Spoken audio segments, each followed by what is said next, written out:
wong ayu iwa pijem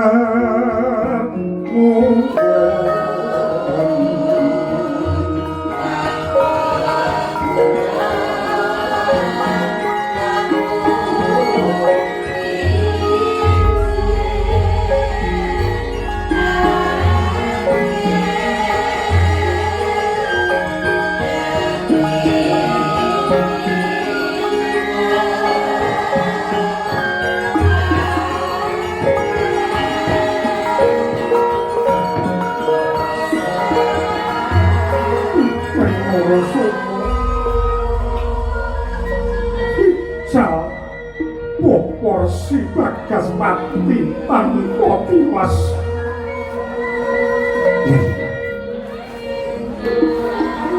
yaktine lamun tondak sinau jumbuh lawan pangandikane para wasis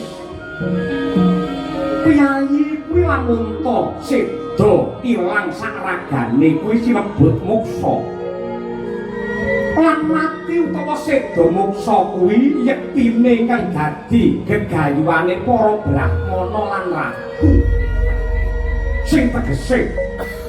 bapa penemban Bagaspati kuwi mustikaning para brahmana ingkang katrima sugenge banjur kaangkat derajat kamulyane munggah ana ing kasurgan